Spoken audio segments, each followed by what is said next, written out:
चलिए, आज हम आपको ले चलते हैं रंगों और सपनों से भरी एक दुनिया में। एक ऐसी कहानी के कैनवस पर जो किसी खूबसूरत फिल्म की तरह परत दर परत हमारे सामने खुलेगी। ये कहानी है कला की, मोहब्बत की और हर मुश्किल से लड़ जाने की हिम्मत की। तो ये है हमारी कहानी की, कह सकते हैं, एक वन लाइनर पिच।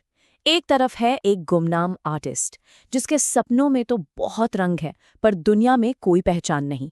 और दूसरी तरफ है एक कामयाब बिजनेसमैन जो अपनी स्ट्रक्चर्ड दुनिया से भागकर कला में सुकून ढूंढता है। और जब ये दो बिल्कुल अलग दुनियाएं टकराती है ना, तो बनती है एक ऐसी लव स्टोरी जो हर मुश्किल के सामने डटकर खड़ी हो जाती है। तो किसी भी अच्छी फिल्म की तरह हमारी कहानी के भी 3 एक्ट हैं और हम शुरुआत कर रहे हैं एक्ट 1 से। रंग का पहला स्ट्रोक। ये वो हिस्सा है जहां कहानी का स्टेज तैयार होता है और हमारी मुलाकात होती है कहानी के हीरो और हीरोइन से। तो मिलिए हमारे मेन कैरेक्टर्स से। एक तरफ है मीरा, एक ऐसी आर्टिस्ट जिसकी आत्मा उसके कैनवस पर बिखरे रंगों में बसती है। वो अपनी पेंटिंग से कहानियां सुनाती है। और दूसरी तरफ है आर्यन, एक बिजनेसमैन जिनका दिमाग नंबरों और स्ट्रक्चर की दुनिया में चलता है, पर दिल दिल कला में सुकून ढूंढता है। एक है क्रिएटिव सोल तो दूसरा स्ट्रक्चर्ड माइंड। और कहते हैं ना, ऑपोजिट्स ही अट्रैक्ट करते हैं। और इनकी मुलाकात, वो कोई प्लान करके नहीं हुई थी। वो हुई थी सेरेंडिपिटी से, मतलब एक खूबसूरत अनजाने इत्तेफाक से। किस्मत ने उन्हें बस एक आर्ट गैलरी में एक दूसरे के सामने ला खड़ा किया। सच ही है, जिंदगी के सबसे यादगार सीन अक्सर बिना स्क्रिप्ट के ही लिखे जाते हैं, है ना? और बस यही था वो पल, कहानी का टर्निंग पॉइंट, वो इंसाइटिंग इंसिडेंट जिसने सब कुछ बदल दिया।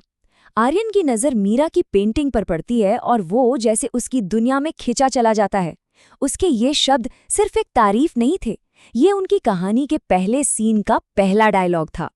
इसके बाद तो जैसे फिल्म में एक खूबसूरत मोन्टाज सॉन्ग शुरू हो जाता है। जो मुलाकात एक प्रोफेशनल मीटिंग से शुरू हुई थी, वो धीरे धीरे जिंदगी और सपनों पर लंबी बातों में बदल गई। और कुछ ही महीनों में उनका रिश्ता बहुत गहरा हो गया। जहां आर्यन की स्थिरता मीरा की क्रिएटिविटी को एक जमीन देती, वहीं मीरा की कला आर्यन की दुनिया में नए खूबसूरत रंग भर देती थी। बिल्कुल परफेक्ट बैलेंस। पर हर कहानी में एक ट्विस्ट तो आता ही है ना? एक्ट 1 के उन खुशनुमा रंगों के बाद अब कहानी में आता है एक्ट 2। ये वो हिस्सा है जहां कैनवस पर कुछ गहरे, कुछ मुश्किल रंग भी जुड़ते हैं। अब उनके प्यार की असली परीक्षा का समय है। और ये परीक्षा एक तरफ से नहीं बल्कि 2 तरफ से आती है।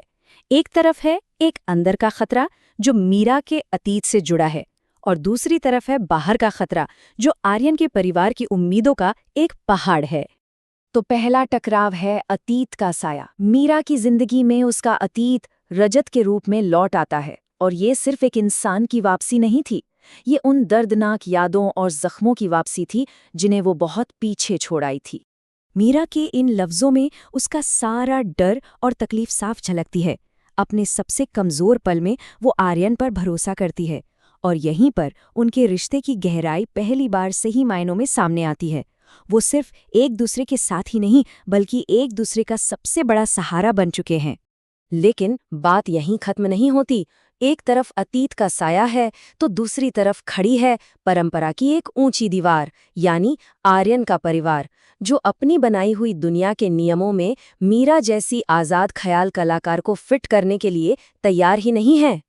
आर्यन की माँ का ये एक डायलॉग ये पूरे सोशल कॉन्फ्लिक्ट को सामने रख देता है। हमारी दुनिया, मतलब ये लड़ाई सिर्फ 2 इंसानों के प्यार की नहीं है, ये 2 अलग-अलग सामाजिक और आर्थिक दुनियाओं के टकराव की भी है। तो एक तरफ अतीत का डर, दूसरी तरफ भविष्य की चिंता।